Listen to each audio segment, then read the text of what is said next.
dig deep on these, a deep dive on all of the things that are sort of the legal implications of what's happening in Washington, D.C. as we speak.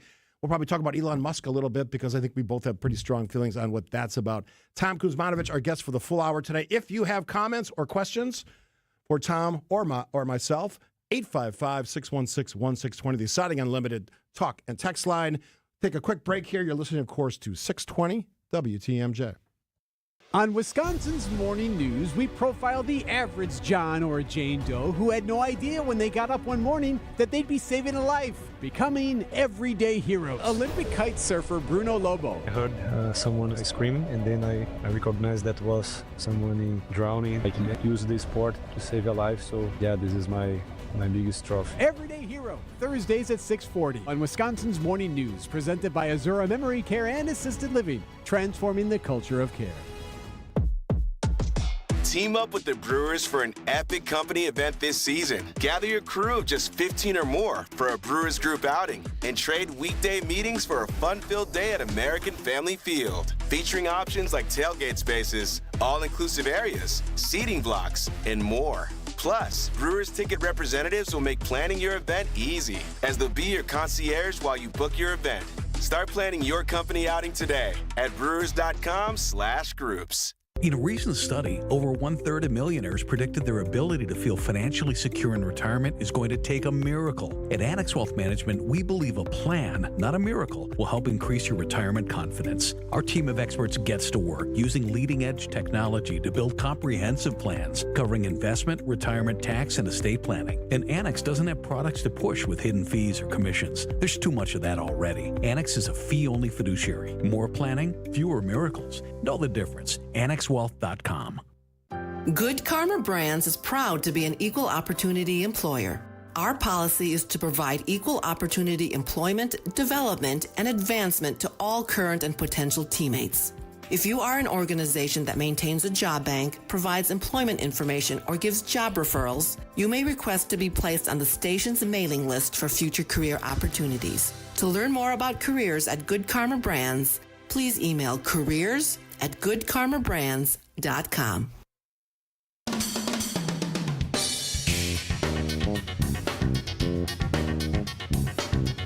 Thanks for tuning in on this Thursday edition. We typically do the legal side of politics, and we're certainly going to honor that expectation today. Local attorney, managing partner at local law firm Hinshaw and Culbertson, Milwaukee office, I should say. They're more than that.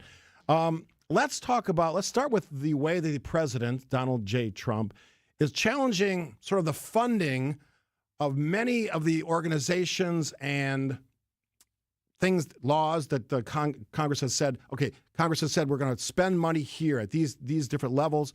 The president, through his executive actions and orders, has said, you know what, we're not doing that anymore. And they suspended funds, including some that have impacted things like the Head Start program and others. I'm going to ask you the basic question first. And I think I know the answer to this, but I've heard legal scholars, legal experts question this. Is this stuff constitutional, given how we're set up as a country?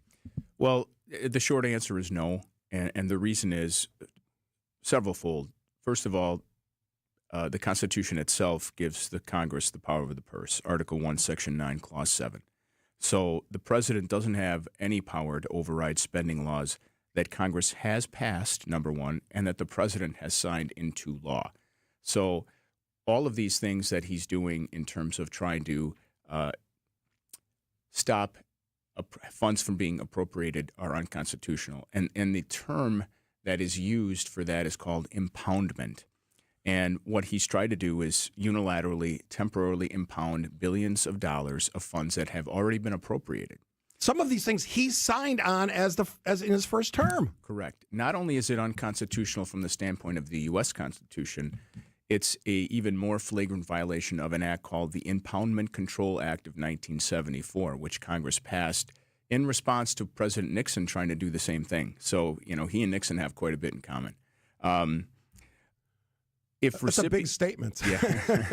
If recipients of the frozen funds sue to challenge the agency's compliance with this act, it's a virtual reality that they're going to lose because it's unconstitutional. And many of these acts by this president have already been stopped, mid-action. Yeah. like the birthrights. I mean, that's a whole nother issue. Yeah, we're going to get to that, 14th too. Amendment. But sometimes Congress does pass statutes that give some spending discretion to the president. But absent any such authorization, the prevailing law is that the Congress's power of the purse, which is the spending clause, brings with it broad power to specify what purposes the appropriated funds are to be spent. And that impoundment power is totally inconsistent with that constitutional authority. As I'm reading about these actions and the legal things that happen afterwards, the argument that the White House counsel is making is that the president has these rights, but they don't really back it up with anything. You say, and the president has referred to this, my legal counsel in the White House says these are legal actions. But as you know, and I'm not trying to blow up attorneys here, attorneys will say a lot of things in defense of their client, correct? Well, he's going to cover for the president, but it's clear that that cover is not backed by what the current state of the law is. There is a procedure, too, under the Impoundment Act. If he doesn't want these funds spent, under the statute, the president can defer spending of those funds for up to 45 days, but there are conditions. So he could pause them. But he has to seek congressional approval of that. Right. Because it's money, and they handle the purse strings. And if the Congress, within 45 days of that request, doesn't do anything, then the funds must be spent. That's the whole condition of the Impoundment Act. And the Impoundment Act specifically exempts certain appropriated funds from the procedure that are required or mandated to be spent by the congressional statute. So, I mean, there are so many levels of unconstitutionality here that it's mind-boggling. So you've been around the courts and the legal system for 30-plus years, right? Yeah, almost 36. Yeah. Where do you think all of these stops or pauses from the legal side of things, and judges are now weighing in on these actions, some pretty immediately after they're signed. Where do you think this is all going to go? Is it going to end up at the Supreme Court? It's going to end up in the Supreme Court. Will it be single items or all sort of a blanket look by the Supreme Court at all these actions of the president? Because that's really the question. Does he have the authority?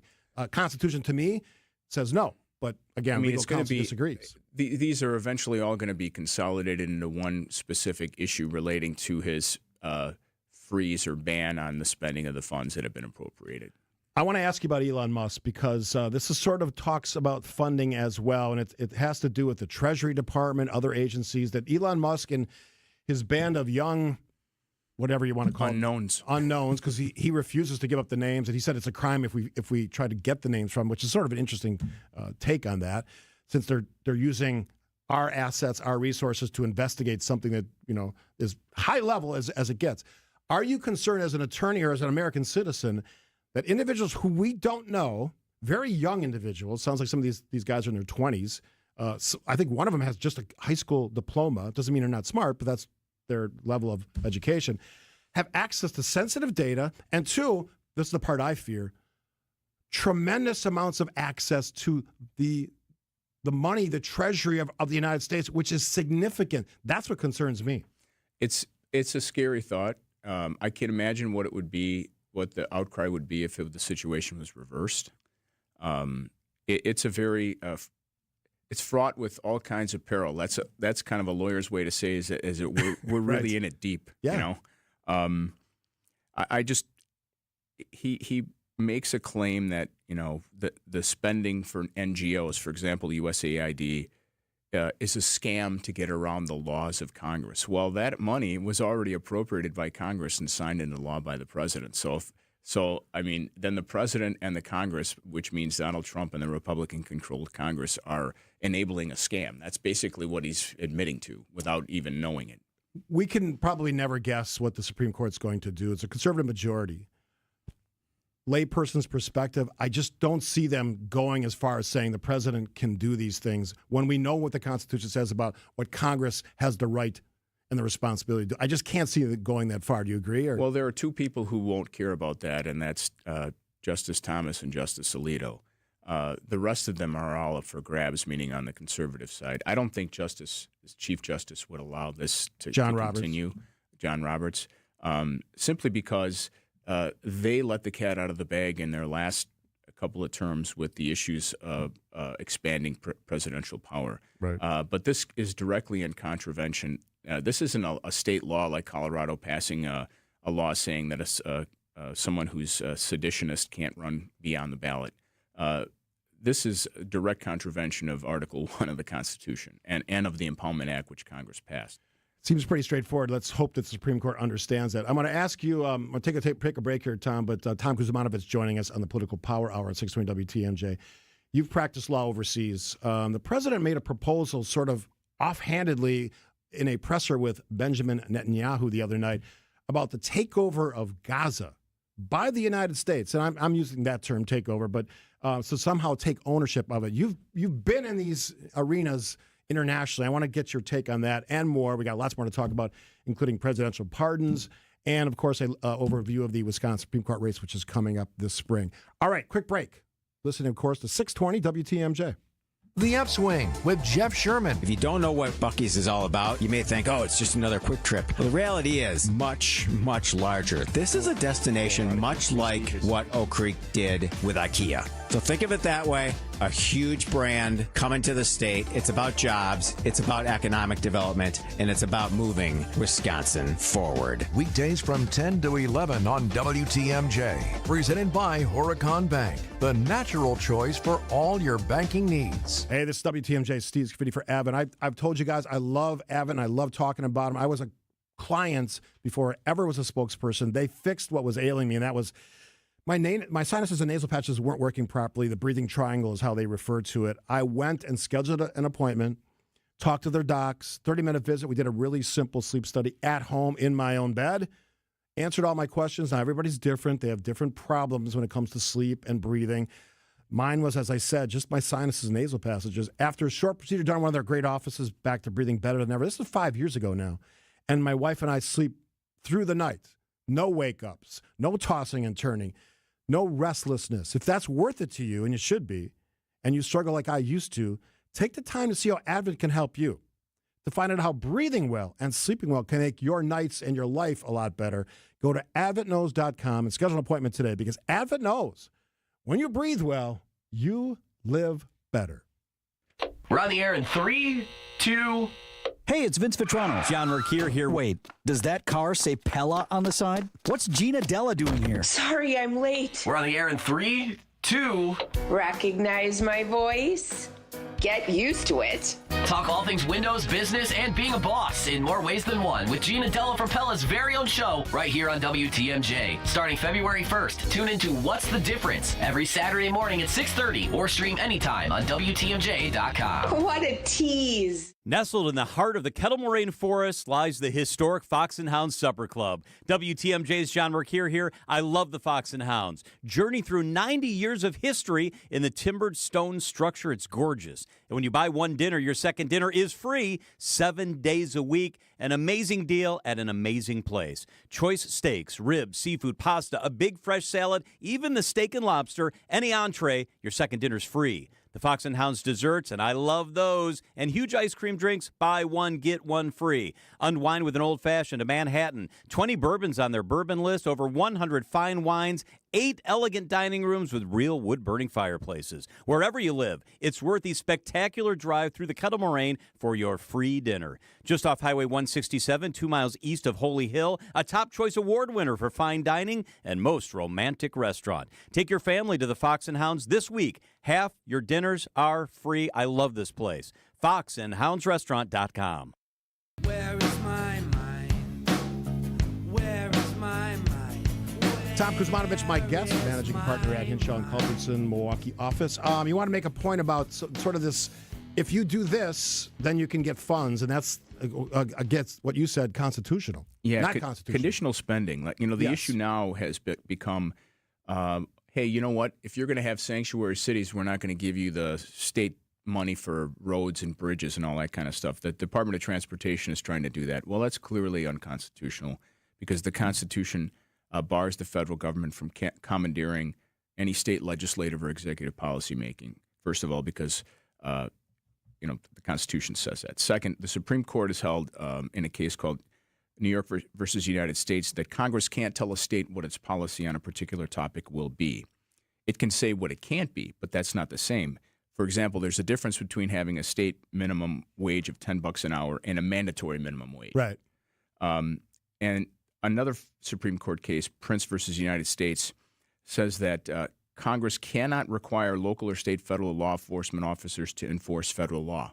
So this whole condition of you sheriffs, you local police, if you don't enforce ICE rules, then we're going to go after you. That's unconstitutional. One of the ways around that, though, our state legislature is now debating a bill or to create a law that says they will also punish. And that's why they're doing that, because they know it's unconstitutional. Yes. The Constitutional does allow federal governments to impose conditions on spending, even against local and state governments. You'll recall when the drinking age was raised to 21, they were going to withhold highway funds if the states didn't do that. And so that's clearly constitutional. But there are 4 requirements that the Supreme Court held in a case called South Dakota versus Dole for such conditions to be upheld. There must be a clearly expressed provision in the law. It has to be related to the money that's appropriated. It can't be coercive, and it can't be in violation of any other constitutional provision. So those are the rules, and the rules clearly aren't being followed by the Department of Transportation. And the one on has a relative connection to how those funds are supposed to be used. That's the one that it makes no sense to me. So when you're talking about highway funds, tying it to, I think I saw Transportation Secretary Sean Duffy, former Wisconsin Congressman, say that the number of children in families would be tied to that funding. That makes no sense whatsoever. It's totally unrelated, and it's unconstitutional. He is Tom Kuzmanovich, my guest for the full hour on the Thursday edition of the Political Power Hour. We're going to talk about Gaza and the sort of, my words, ridiculous proposal to have the United States take it over and manage it. And oh, by the way, 2 million people who used to live there are going to go somewhere else, which didn't play well in the Middle East. We're going to have local news. Before we get to any of that, here's now the latest from ABC. ABC News, I'm Sherry Preston. President Trump appearing to back off the pledge that U.S. troops could be used to move millions of Palestinians out of the Gaza Strip. ABC's Mary Bruce says the president posting on social media this morning claiming U.S. soldiers would not be deployed now. The White House was also pressed on the president's decades of criticism of U.S. entanglements and conflicts abroad, but the White House says that the U.S. would not be entangled in the Middle East through this plan, even though the president said, quote, the U.S. would own Gaza and would be responsible for dismantling all of the unexploded bombs and weapons there. The president told the National Prayer Breakfast today that the assassination attempt against him changed his relationship with religion. He also says he is setting up a Justice Department task force to stop anti-Christian bias in federal agencies. Attorney General Pam Bondi will be in charge of it. Elon Musk in charge of the new Department of Government Efficiency, giving 2 million federal workers until the end of the day to decide to buy buyouts. This is ABC News. The next time they ask you what size tires you need, just go to richlawns.com. That's Richlawns spelled with 2 N's. No more trying to read that tiny writing on the side of your old tires or on the inside of your car door. Just go to richlawns.com, click on the year button, then the make and model of your vehicle, and the exact tire size you need. In a multitude of brands and styles. Yet all specific to your vehicle, because at Richlawns, there isn't a tire on the planet we can't get. And every tire we install automatically comes with free flat tire repair, which means you're 100% covered, no questions asked. The next time you're due for tire service, visit richlawns.com. Because free flat tire repair automatically comes with every tire we install. I'm Brett Matchke with Richlawns. You're due for service. Since 1964, we've changed your tires and so much more.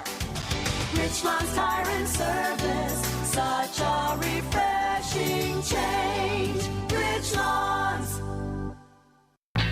This is Burton Cummings, the voice of a generation. Burton Cummings, 60th Anniversary Hits Tour. March 26th at Pabst Theater. With special guest, Jim Messina. Burton Cummings and his band. 60th Anniversary Hits Tour. Tickets on sale now at PabstTheaterGroup.com. Just like most cars and trucks can't run without oil, no person can function without food. That's why through March 1st, the Auto Dealers of Metro Milwaukee is contributing $1 from every oil change to Feeding America, Eastern Wisconsin. Every dollar provides 3 healthy meals. Over the past 14 years, Adam has provided more than 2.6 million meals to people in southeast Wisconsin. And now the need is greater than ever. Find a participating Adam dealer near you at adamm.com.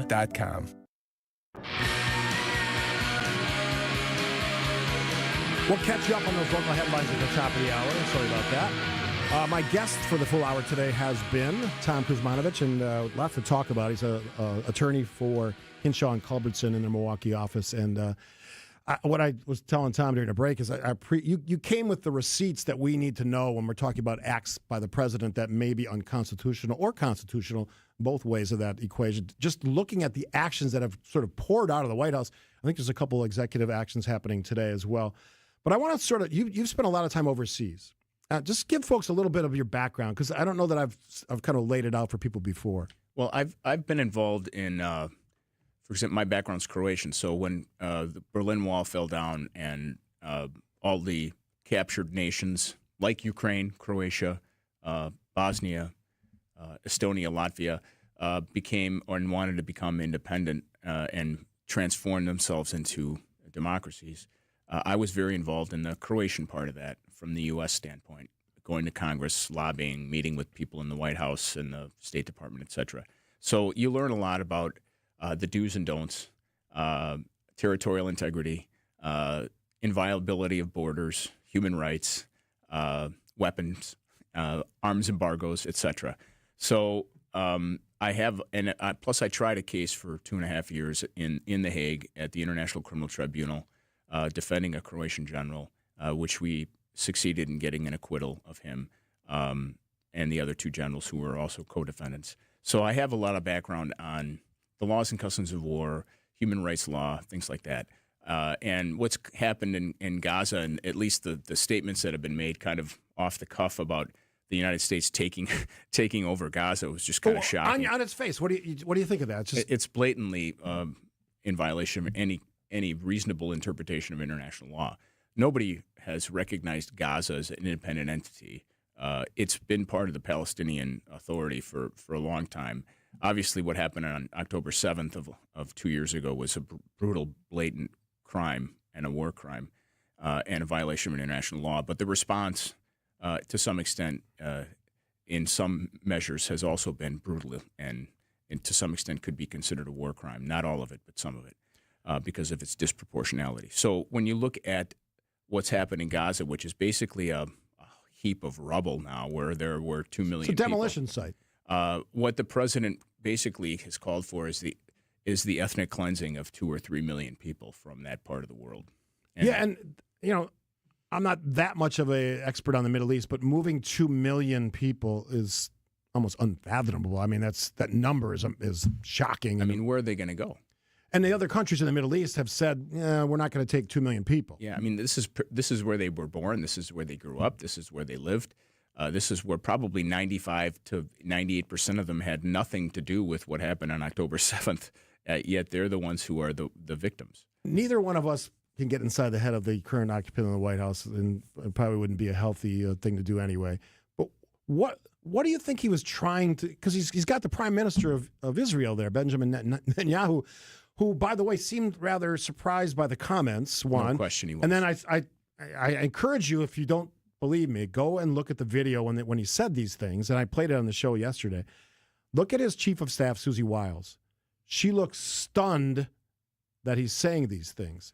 What is the motivation? I guess I don't understand. First of all, he's been a president who said, I don't want to get us engaged in wars that we're not a direct participant. That means boots on the ground. Right. So it seems rather shocking that he would somehow suggest we're going to go and clean it up, or... Yeah, I mean, that would be as big a disaster as, things in Iraq were. Or Afghanistan. Or Afghanistan. Yeah. Exactly. And look at the disastrous ending in Afghanistan. People blame Biden for the exit, but the strategy and the exit was planned by the Trump administration. Right. By the way, the only time more terrorists were freed from prisons, and I call the people in January 6th who were convicted of crimes by juries terrorists, was when President Trump agreed to let 5,000 terrorist Taliban leaders go in Afghanistan. Yeah, people forget about that. Totally forget about it. So go ahead. So basically what is being proposed, at least off the cuff by the president, is blatantly in violation of international law. I don't think the Israelis would want that. I think what I look back at maybe 6 or 7 years ago when Jared Kushner was the point person, his son-in-law for the Middle East, when he talked about what a great piece of real estate Gaza would be because of its location on the Mediterranean. And I honestly think that's what he thought of. I really do. Because I don't think he thinks more than anything in a transactional fashion. Let's throw that out as an absurd idea that's not going to happen. What should happen? I mean, again, we're not leading the way in these negotiations, but what should happen there that makes sense for all parties? Well, I think, first of all, you need to get the Saudis and the Egyptians and the Jordanians involved and to rein in these extremists that are on the Arab side. That's a must. And the only way that's going to happen is if there's a guarantee to some extent that there's going to be some kind of a Palestinian authority or state that's viable. That's the way to keep the Iranians out. That's the way to keep the Syrian radicals out. It's a way to try to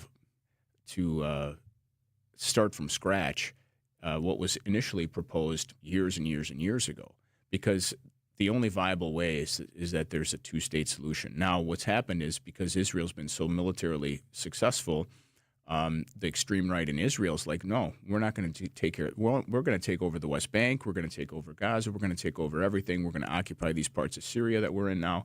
That's a recipe for disaster. And it doesn't move us any closer to peace. No. Tom Kuzmanovich, our guest. We're going to talk some Wisconsin politics, and in this case, a race that's supposed to be nonpartisan, but we all know that's not the case. The Wisconsin Supreme Court. And don't forget, closing arguments is how we wind up the legal edition. Thanks for all the comments on the text line. This is the Thursday edition of the Political Power Hour. Steve Scafidi, Tom Kuzmanovich on 620 WT. Love is in the air at Potawatomi Casino Hotel, Milwaukee.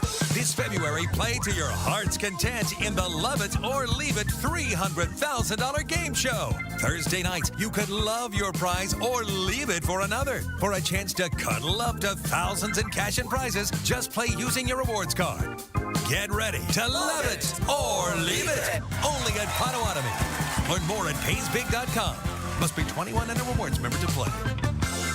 Woo! Hey, this is Ben Brust from Kyle Brust and Nortman on ESPN Wisconsin. People can't stop screaming about the Screamin' Sicilian frozen pizza, and no wonder. There's plenty to scream about, like the buttery stone-fired crust, secret recipe tomato sauce, mounds of whole milk mozzarella, and tons of premium toppings. Find Screamin' Sicilian in your local grocer's freezer and find out for yourself why Sport called Screamin' Sicilian's Holy Pepperoni frozen pizza the best of the best. Screamin' Sicilian. Taste what all the screamin' is about. What we've found is that when you have workers who feel valued, you get better results. This is why good people and good culture should matter to anyone looking for an exterior remodeling company they can trust. It's going to be your experience and the end result that gives you peace of mind, because you'll know your work was done by people who care. We realized early on that if we were going to change the reputation of this industry for the better, that finding good workers that you could trust to do great work was going to be the key. We're attracting good people every day because we take care of our people. We want to make sure they feel important because they are. And we're going to make sure you feel important and valued too, with excellent customer service and high quality work. This is Brad Youngbluth with Semper Fi Roofing and Exteriors, your local, veteran-owned and operated exterior remodeling company. For your new roof, siding, window and door installation, or masonry work, you can count on Semper Fi to keep you safe, warm, and dry. We keep you safe, warm, and dry, Semper Fi. How much does it cost to talk to Gruber Law Offices after a serious crash? It's free. Yes, free. As in it won't cost you anything to speak with us. Not sure if you have a case? Call our team at Gruber Law Offices today. Your first call and your first consultation are always free. And you'll never pay us a fee until we win your case. If you've been seriously injured, call Gruber Law Offices. One call, that's all. Hey, Valentine's Day is almost here. Take your sweetheart to the amazing Mine Shaft in Hartford. Your steak dinner with all the sides is $52.99, and that's for 2 dinners with a free dessert. Reserve your table, mineshaftrestaurant.com. For over a century, local broadcasting has evolved with the needs of the community. We move past the stigmas of opinion journalism and bring the most relevant news online, on air, and on the go. You have trusted us with your news, sports, weather, and entertainment. Trust us to keep moving with you. Text radio to 52886 and tell Congress local broadcasting is here to stay.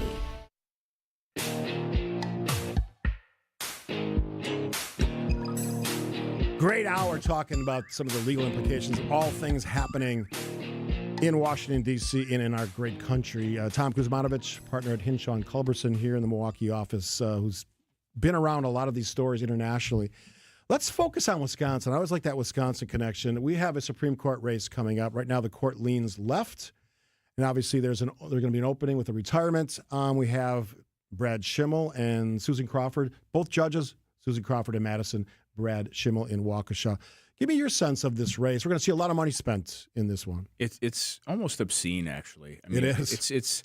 This is a nonpartisan judicial race, and it's becoming like a Senate race, U.S. Senate race, or a congressional race, competitive congressional race, where money is being poured in, and most of that money is coming in from outside the state.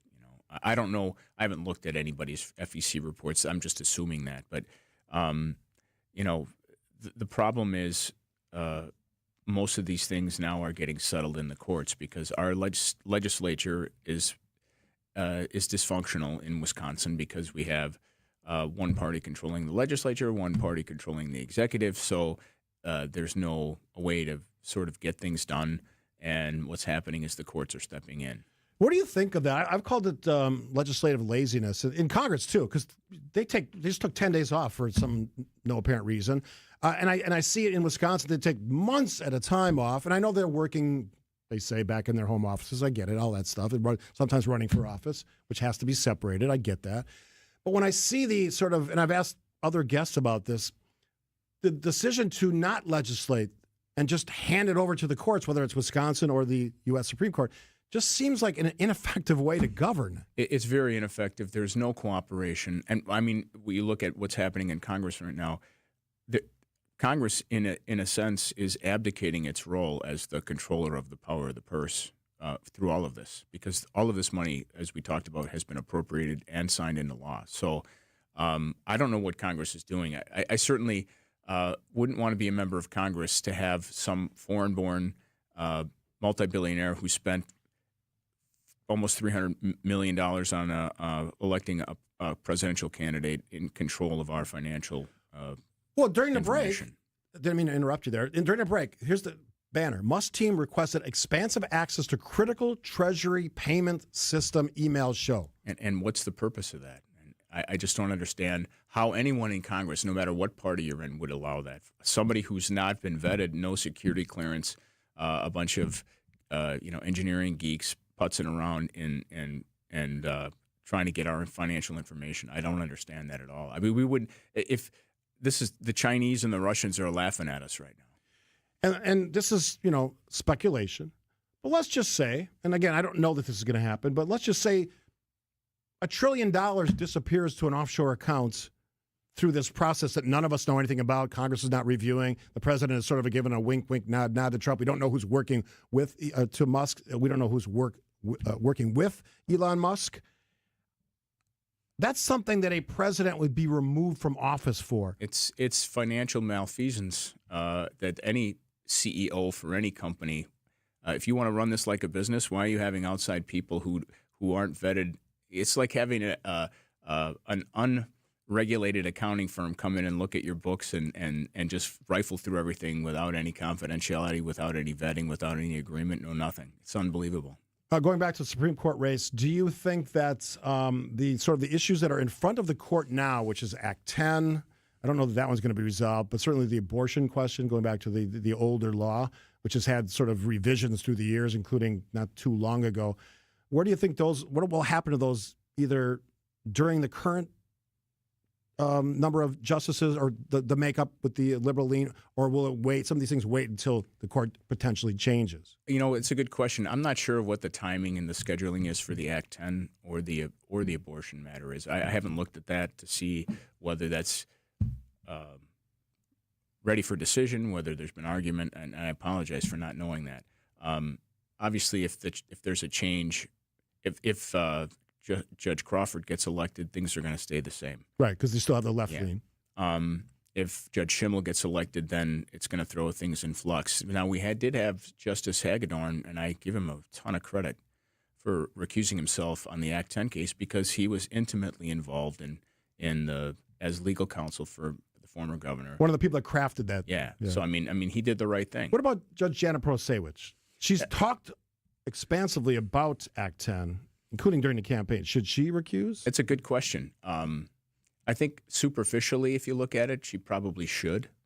I don't know if she will, and I don't know if she's legally required to.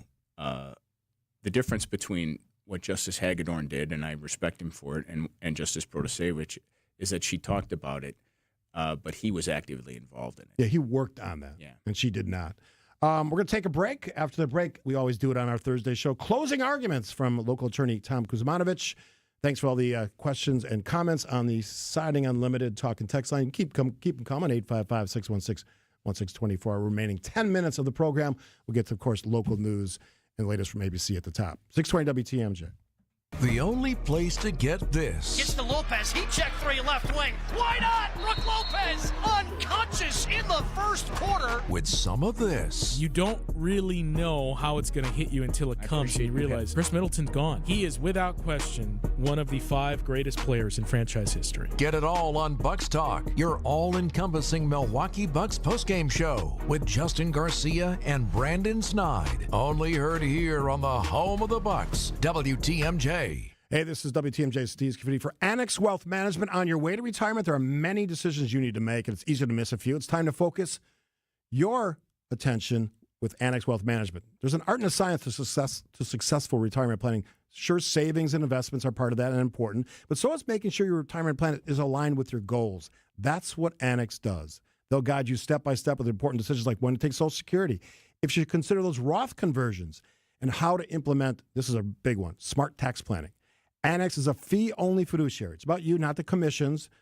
I've been at their office in Brookfield many times, now Waukesha, I believe. Their CFPs, CFAs, CPAs, PhDs, and attorneys, I've met them all, are on staff and part of your team, trust me, they are, working on investment, retirement, estate, and tax planning. No one's the same. Annex gets that. When you're a client of Annex, help is only a visit or a quick phone call away, but it won't happen until you make the decision to take action and know the difference. Do what I did. Start at annexwealth.com.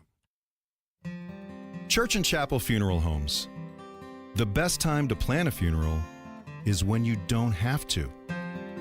Church and Chapel Funeral Homes. There's one near you.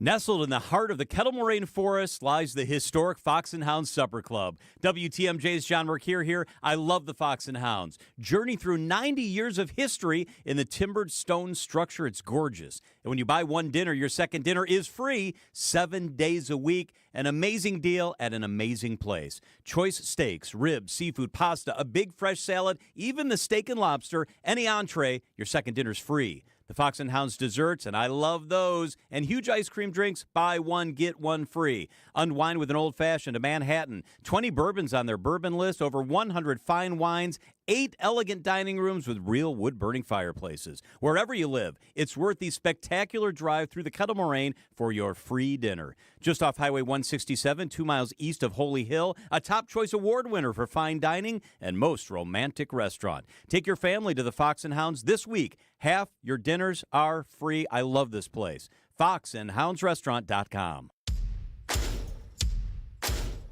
Get ready to save on supplies for your furry and feathered friends at Fleet Farm's Paws and Claws event. Get a free $15 gift card for every $75 you spend on Purina pet products. And stock up on Pine Tree Farm suet cakes. Multiple flavors, 5 for $5. While you're at it, pick up 20 pounds of KT Basic Blend Bird Food, sale priced at $7.99. Stop in and get everything you need for all your pets. All at the best prices guaranteed at Fleet Farm.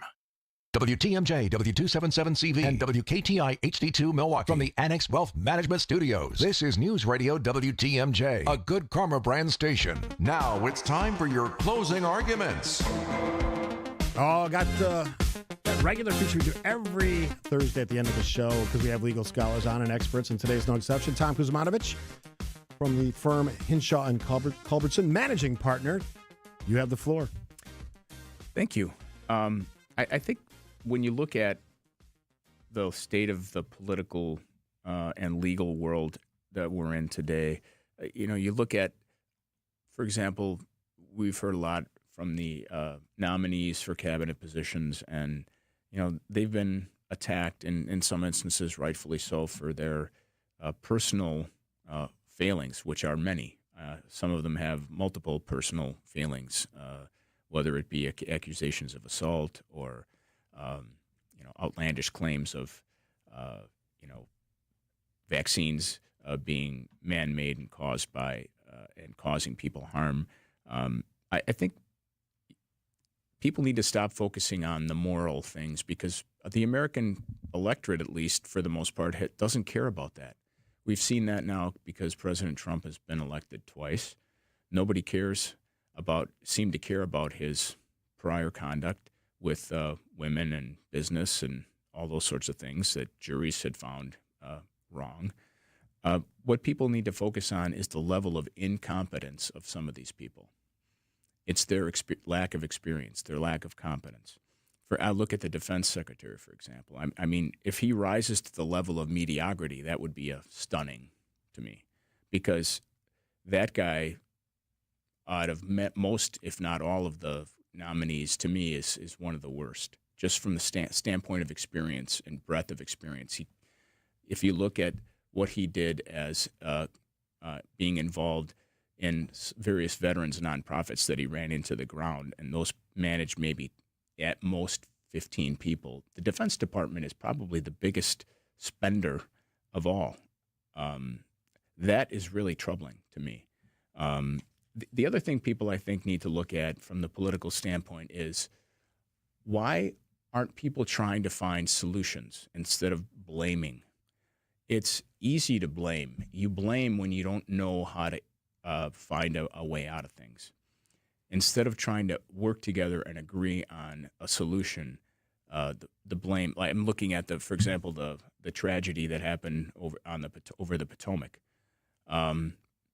You need to find out why that happened.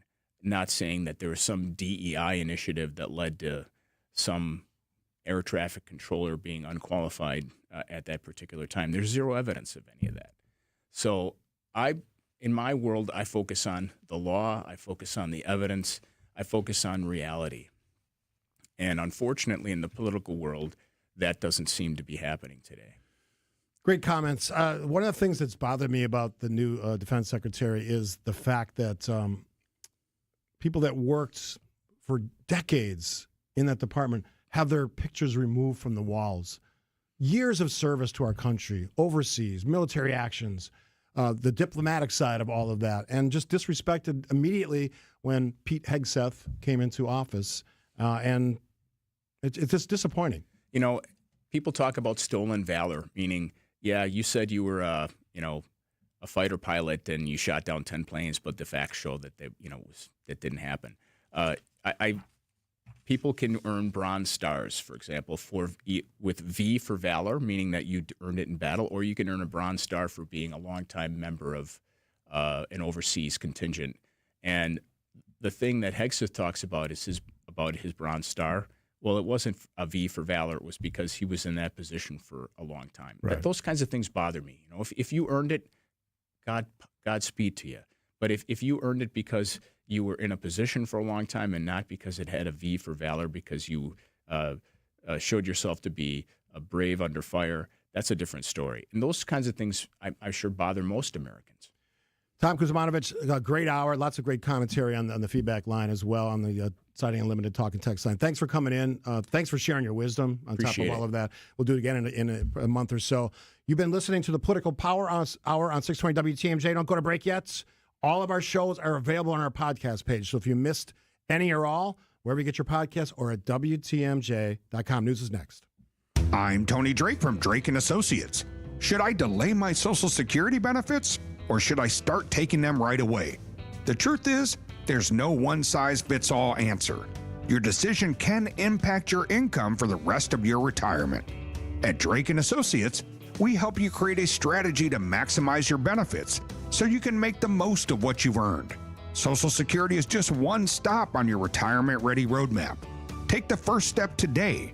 Text SS to 414-897-9522 to claim your free retirement toolkit and get a copy of my book, Get Retirement Ready. Don't leave money on the table. Text SS to 414-897-9522. Drake & Associates is an independent investment advisory firm that offers different investment vehicles. All insurance products are backed by the issuing insurance company. This commercial is provided for informational purposes only. All right, team, listen up. Merle the Squirrel's here to tell you why Capital's duct cleaning is a game changer. What did he say? He said, if you haven't cleaned your ducts in 5 years, you're breathing in all kinds of junk. And unlike those companies who use glorified shop vacs, we use high-powered trucks to clean your ducts the right way. Yeah, makes sense. Cleaner ducts, cleaner air, healthier home. Exactly. Schedule your Capital